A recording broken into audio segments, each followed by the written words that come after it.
Hi everyone, welcome to Adda 24/7 that is for class 9 to 10th अड्डा कामयाबी। स्वागत करती हूँ मैं आप सभी लोगों का 24/7 के इस चैनल पे दैट इज़ योर्स अड्डा एंड कामयाबी का अड्डा। एक बार फटाफट सभी बच्चे अपनी अपनी प्रेजेंस मुझे दे देंगे, मुझे बता देंगे क्या मेरी आवाज़ आप लोगों को आ रही है, अच्छे से सुनाई दे रहा है आप लोगों को। और मैं आप सभी लोगों से रिक्वेस्ट करूँगी कि इस सेशन को आप पूरा एंड तक देखें क्योंकि ये एक छोटी सी पोम है और बहुत इंपॉर्टेंट पोम है। इसमें बहुत सारे डाउट्स आपको आ सकते हैं। ये आपके एग्ज़ाम का पार्ट है, तो जितना अच्छे से आप इसको समझोगे उतना ही आपके लिए बेटर रहेगा। So the name of this poem is Fire and Ice, and the poem has been taken from the book First Flight. And here in the description, I just want to tell you that we will learn the explanation of the chapter, and in between, if the word and the hard word will come from the chapter, we will learn. और यहाँ पे जो poetic devices हैं वो भी हम लोग cover करेंगे, that are also known as the literary devices, right? So किसी तरह का कोई भी confusion होगा तो वो आपका clear होता चला जाएगा अगर आप पूरी poem को अच्छे से पढ़ोगे तो। सबसे पहले मैं आपको बता दूं, इस पोएम को लिखा गया है रॉबर्ट फ्रॉस्ट के द्वारा, जिसमें उन्होंने पोएम का नाम रखा फायर एंड आइस। और फायर एंड आइस से वो एक बहुत बड़ा एक्सप्लेनेशन हम लोग को देना चाह रहे हैं।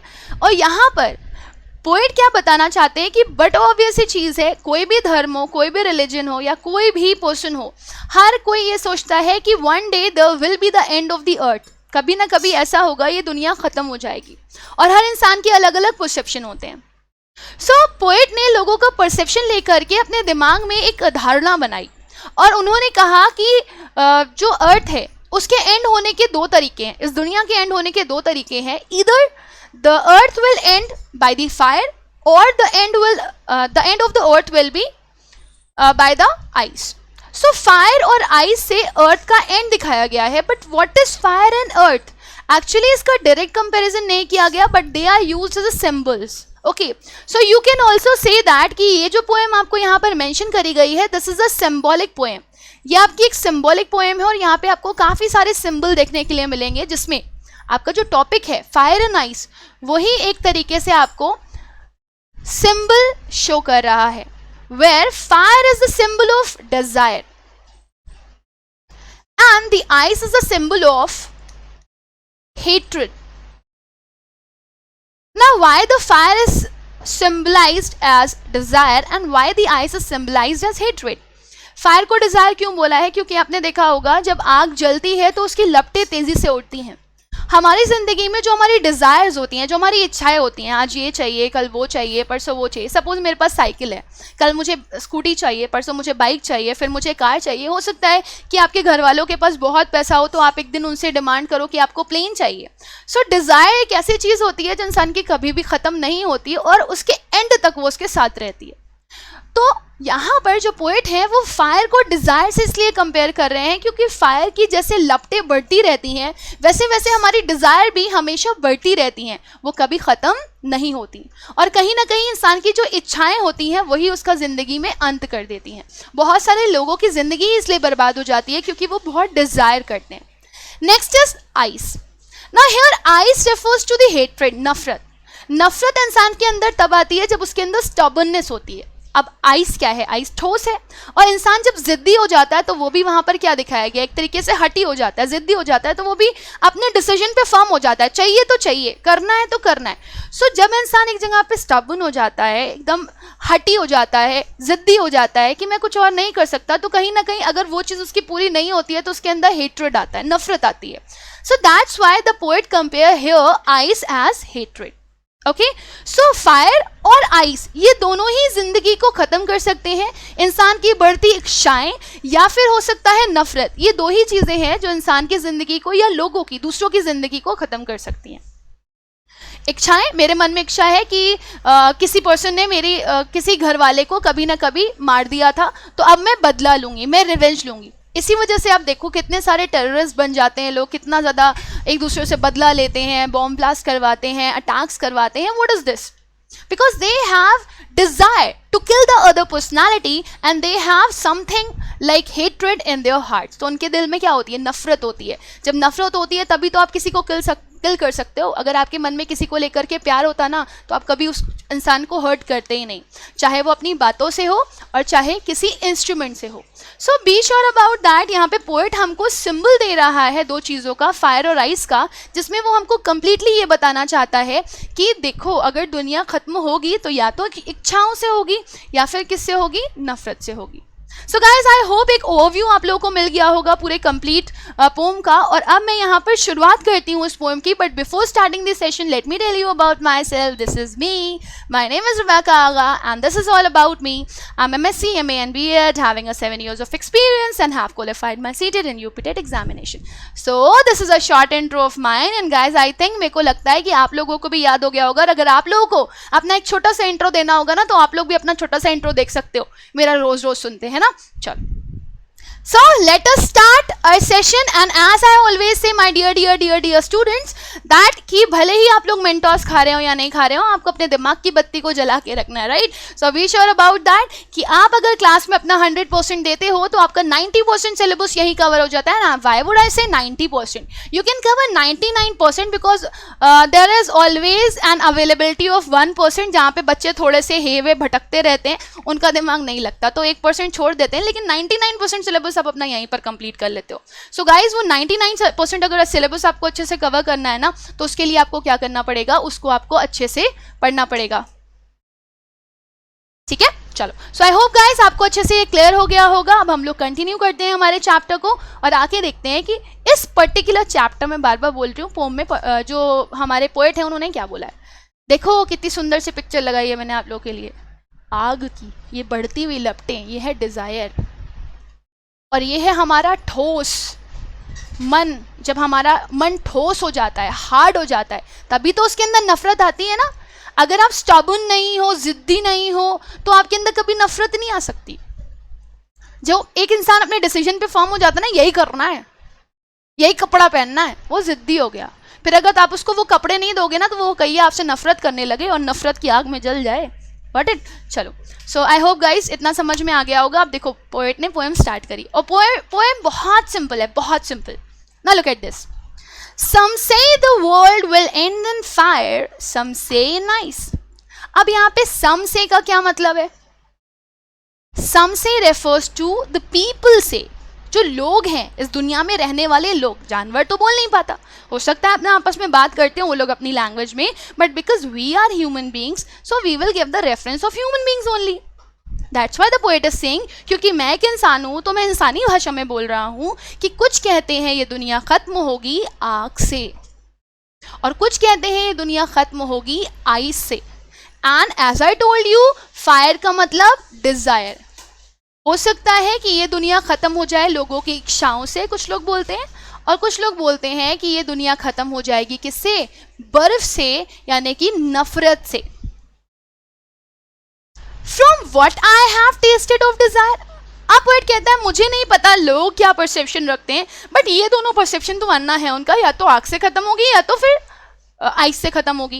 लेकिन मेरा परसेप्शन ये है कि मेरे को ये लगता है, जो मैंने टेस्ट किया है, जो मैं परसेप्शन रखता हूँ, जो मैं सोचता हूँ, मेरे हिसाब से जो अर्थ खत्म होने वाली है वो फायर से खत्म होने वाली है, वो डिजायर से खत्म होने वाली है।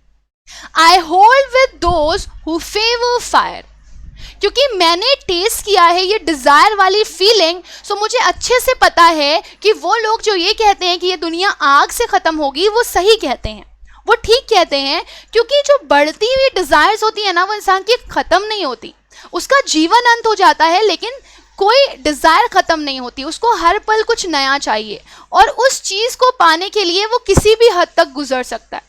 सो अगर आपकी डिजायर्स इतनी ज़्यादा हैं कि आप उसके लिए किसी भी हद तक गुजर सकते हो, तो बट ऑब्वियस सी चीज़ है, आप किसी का मर्डर भी कर सकते हो, किसी को मार भी सकते हो, किसी की जान भी ले सकते हो। अब टेररिस्ट क्या करते हैं, उनके अंदर डिजायर्स बहुत ज़्यादा जगा दी जाती है ना, इच्छाएं बहुत ज़्यादा बढ़ा दी जाती हैं ना। हो सकता है कि बहुत गरीब बच्चों को लाया जाता हो, ये बोला जाता हो कि तुमको बहुत सारा पैसा दिया जाएगा, धर्म के नाम पर उन्हें बहुत ज़्यादा मन ही मन जो है आग बबूला कर दिया जाता होगा कि तुम्हें ये मिलेगा, तुम्हें वो मिलेगा, तुम्हें वो मिलेगा। सो उसके अंदर डिज़ायर बढ़ गई ना, किसी चीज़ की चाह बढ़ गई कि अगर मैंने ये काम कर दिया तो मुझे ये चीज़ मिल जाएगी। सो क्योंकि राइटर यहाँ पे कह रहे हैं मैंने टेस्ट किया है इच्छाओं को, तो मैं ये कहता हूँ कि मैं उन लोगों का फेवर लेना चाहूँगा, उन लोगों के साथ अपनी सहमति रखूँगा जो लोग ये कहते हैं कि फायर से ये दुनिया ख़त्म होगी। ना फेवर का मतलब क्या होता है? फेवर का मतलब होता है कि आप क्या चाहते हो, व्हाट यू वांट्स टू। आप किसी से सहमत हो अगर, तो वो होता है favour. Okay, got it? Now आप ऐसे भी बोल सकते हो फेवर रेफर्स टू सपोर्ट और approval, and desire means a strong feeling of wanting to have something और wishing for something to happen. ठीक है, so you can say here desire refers to want of something. मैं लिख देती हूं ताकि एक एक चीज आपको अच्छे से क्लियर होती जाए। और यहां पर फेवर का मतलब है in support of someone, in the appreciation of someone. Okay, next देखो, but here the poet is a bit choosy. पहले तो वो कह रहे हैं कि मेरे को ये लगता है कि ये दुनिया का एंड जो है वो किससे होगा, वो फायर से होगा। But in the next stanza he says but if it had to be perish twice. Okay, if it had to be perished twice. Now here the poet is like, आपको लग रहा होगा poet is trying to be clever, है ना? poet जो है थोड़ा सा clever होने की कोशिश कर रहा है। perish का मतलब होता है बेटा die. So poet कहता है कि अगर हमें दोबारा मरने का मौका मिला, I think I know enough of hate. मुझे लगता है, शायद मैं ये सोचता हूँ कि मैं नफरत के बारे में भी काफी कुछ जानता हूँ। To say that for destruction, ice is also great. तो मैं ये कह सकता हूं कि तबाही के लिए आइस भी महान है, बहुत काम कर सकती है, काबिले तारीफ है।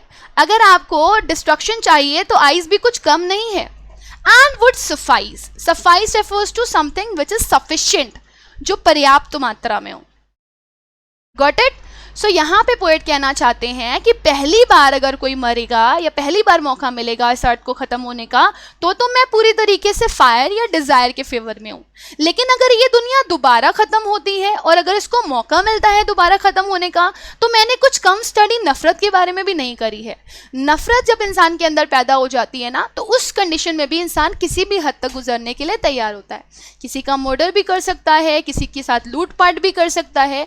तो नफरत भी मेरे हिसाब से सफिशिएंट है, पर्याप्त मात्रा में है एक भारी तबाही मचाने के लिए। So ultimately here the poet wants to say that कि बहुत आसान है दुनिया को खत्म करना, लेकिन उसके लिए दो चीजों की ही जरूरत है, डिजायर और व्हाट, हेट्रेड। और इन्हीं दोनों चीजों से दुनिया खत्म होगी। लेकिन पोएट के रेफरेंस में first is desire and the second one is hatred. दूसरी बार वो भी मौका मिला तब। Got it? समझ में आ गया सभी लोगों को? नाउ अब हम लोग क्या करेंगे, आगे हम लोग डिस्कस करेंगे यहाँ पर कि पोएट ने यहाँ पे किस किस तरह के पोएटिक डिवाइस का इस्तेमाल किया है। So as I told you guys, symbol का इस्तेमाल यहाँ पे पोएट ने बहुत ज़्यादा किया है, राइट? सिंबल्स बहुत ज़्यादा इस्तेमाल किए हैं। सो क्योंकि फायर का सिंबल डिज़ायर से है और आइस का सिंबल किससे है, हेट्रेड से। सो फर्स्ट ऑफ ऑल सबसे पहले आप यहाँ पे बोल सकते हो this is a symbolic poem and desire refers to fire and hatred refers to ice. They both are used as symbols, symbols of death. Got it? Next देखिए, आप अगर इस पोएटिक डिवाइस को देखो तो आपका पोएटिक डिवाइस किस तरीके से यूज हुआ है, A B C and B C B, A B C and B C B, the rhyming scheme. Look at this. Fire, desire, fire, A, B, A.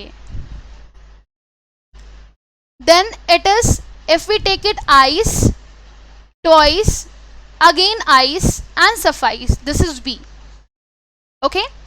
And if we take hate with rhyming scheme C, hate and great are both similar.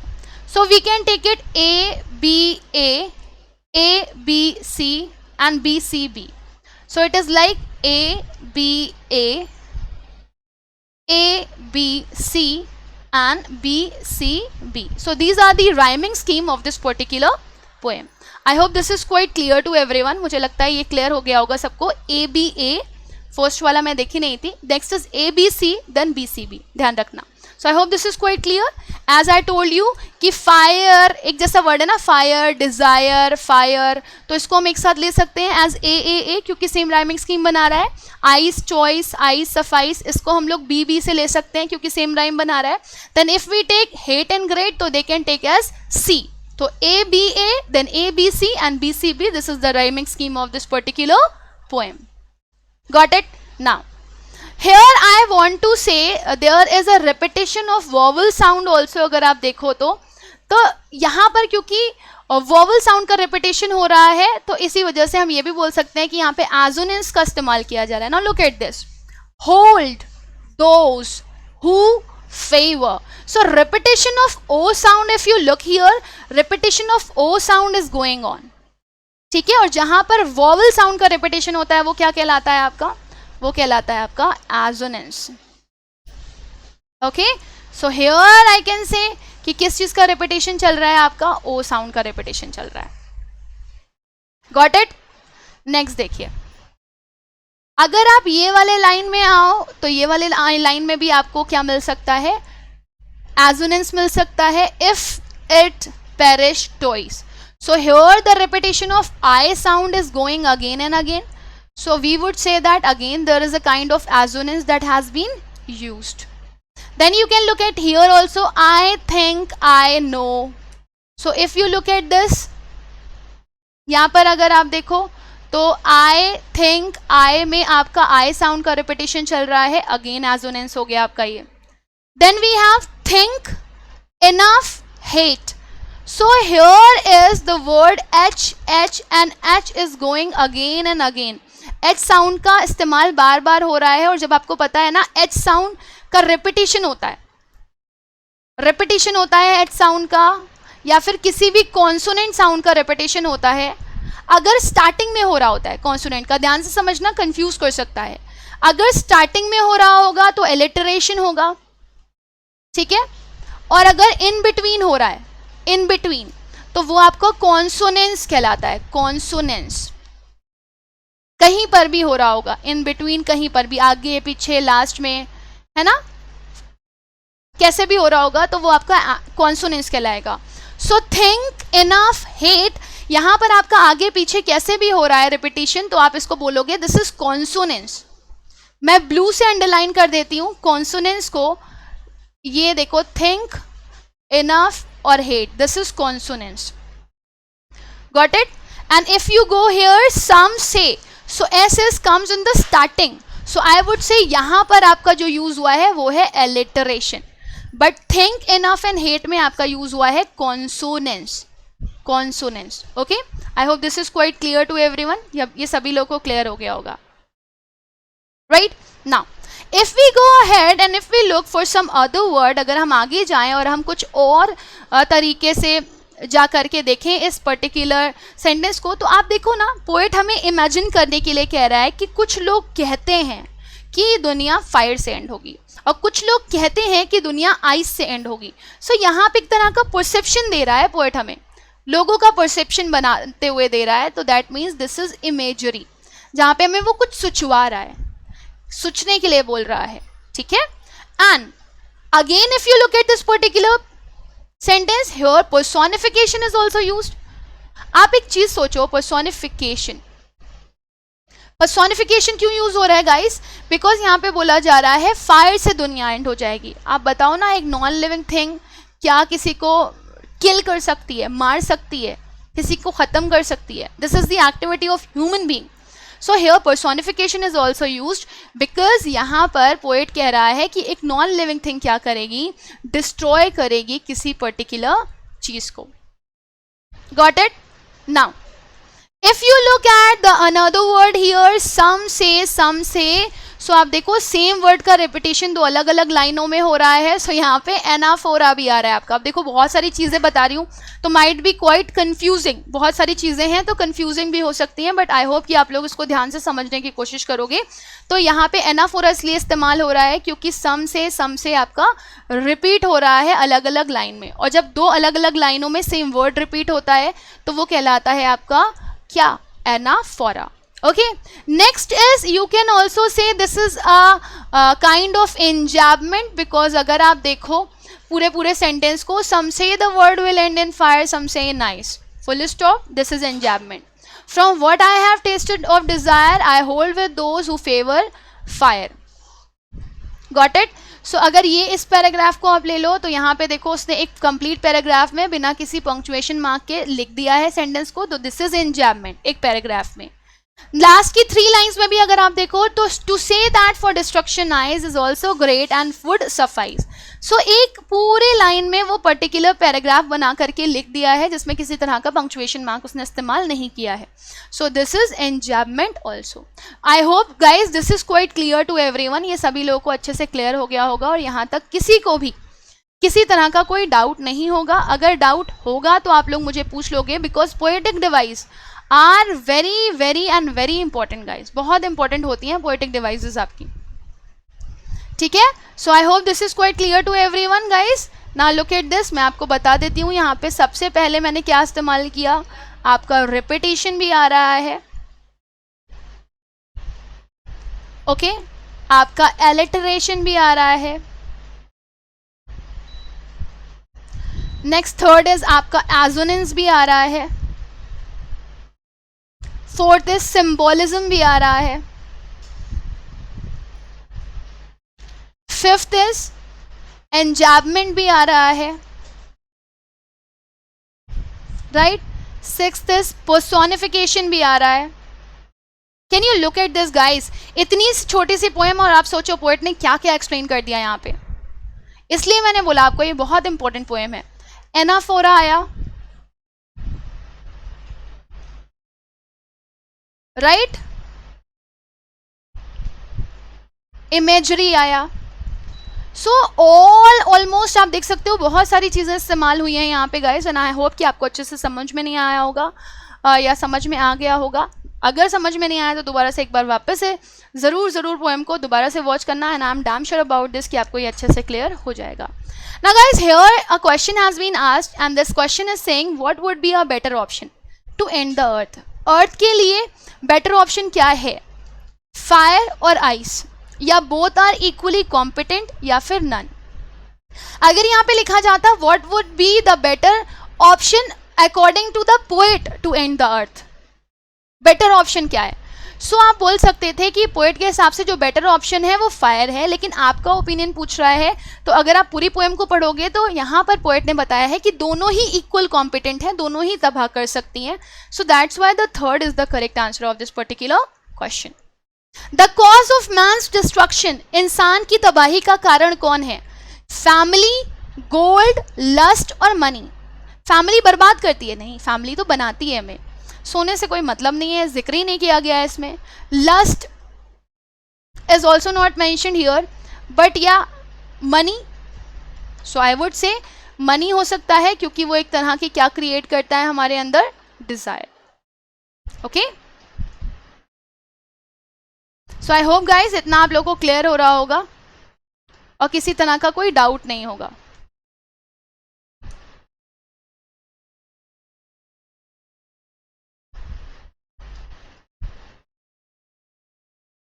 Where has he used personification. Personification का इस्तेमाल उसने कहाँ किया है, fire में, ice में, अर्थ में, या फिर बोथ 1 and 2. अगर आप देखो तो अर्थ का उसने इस्तेमाल नहीं किया है यहाँ पे, फायर और आइस आपका दोनों ऑप्शन होगा. So fourth will be the correct answer. Next is name the poetic device that has been used in the line I hold with those who favour fire. So which is used here, I would say guys यहाँ पर आपका ओ sound का repetition चल रहा है, तो एक तो वॉवल हो गया. फिर आप देखो फेवर फायर, तो ये एलिट्रेशन भी तो है. सो एजोनेंस और एलिट्रेशन दोनों यूज हो रहा है, that means we will go with both. Who compose this line, ये लाइन किसने लिखी है, ऑगन नाश ने, कार्ल सैनबर्ग ने, डब्ल्यू ईट्स ने और रॉबर्ट फ्रॉस्ट ने. So as I told you the poet of this poem is Robert Frost. So this is the correct answer. Now my dear student, I am ending this session. I hope कि आपको समझ में अच्छे से आ गया होगा, and I would say definitely आप एक बार वापस से ज़रूर रिपीट करके सेशन को देख सकते हो, क्योंकि बहुत सारी पोएटिक डिवाइस हैं और एक एक करके आप अपनी कॉपी में नोट करते चलना, जो मैं आपको बताती गई हूँ. गाइज वो स्टूडेंट जो अभी तक हमारे टेलीग्राम चैनल से नहीं जुड़े हैं वो हमारे टेलीग्राम चैनल से जुड़ सकते हैं, and for this what they need to do, they have to download this particular app Telegram, और ये लिंक टाइप कर सकते हैं, नहीं तो डिस्क्रिप्शन बॉक्स से कॉपी करके आप इसको ज्वाइन कर सकते हैं. Okay, now let me end this session guys, but before ending this session I just wanna ask you what is eyes as a symbol of. eyes किस चीज़ का symbol है ये आपको बताना है. lust is something different guys, lust को आप compare मत करना desire से. lust is a negative word, this is for a kind of sexual desire. Okay, so do not compare it with desire, ultimately it is also a kind of desire, but do not compare it with this. Okay, now if the world is perished twice, अगर दुनिया को दोबारा खत्म होने का मौका मिले तो पोएट किसे फेवर करेगा. रिमेंबर, सो पोएट के अकॉर्डिंग जब पूछा जाए तो आपको ये बताना है, पेरिश का मतलब बताना है. तो जरूर आई विश कि आप सभी लोग मुझे कमेंट सेक्शन में इसका आंसर करके दोगे. So guys this was actually a recorded session because there was a kind of network issue, and at last I just want to thank you all for the like patience you people maintain. है ना, बहुत ज़रूरी होता है किसी भी चीज़ के लिए, पेशेंस बहुत ज़्यादा ज़रूरी होता है. और सबसे अच्छी बात है कि आप लोग 1 घंटे अच्छे से पढ़ते हो पेशेंस के साथ और चीज़ों को समझते हो. सेशन में आंसर ज़रूर किया करो because this is very very important. Do not forget to comment in the comment section, because comment बताता है मुझे कि आपको चीज़ें समझ में आ रही हैं या नहीं समझ में आ रही हैं, आपके कोई डाउट है या नहीं है ना, और आपके होमवर्क क्वेश्चंस आप कर पा रहे हो कि नहीं कर पा रहे हो. So guys I just want कि आप मुझे कमेंट सेक्शन में आंसर ज़रूर करो, आपको सेशन कैसा लगा, आपके डाउट भी, और आप होमवर्क क्वेश्चन भी आंसर करो. And do not forget to just put a thumbs up और just put a like, because it is a kind of motivational pill for me, because I feel like मेरे student समझ रहे हैं अच्छे से, पढ़ रहे हैं अच्छे से, तो मुझे मोटिवेशन मिलता है और मुझे और मन से पढ़ाने का मन करता है. And do not forget to share it also, because बहुत सारे ऐसे बच्चे होंगे जिनको नहीं समझ में आई होगी ये poem, because this is literally a beautiful poem और काफ़ी सारी कन्फ्यूजन्स भी हैं इसमें, बट आई होप कि अभी आपको अच्छे से समझ में आ गई होगी. So I want guys share it as much as possible, and do not forget to subscribe it and press the bell icon if you are new here, so that you can get the notification timely. Okay, so notification के लिए घंटा ज़रूर दबा दीजिएगा, subscribe ज़रूर कर दीजिएगा. Now let me and this session. Bye bye, take care, may God bless you all, thank you.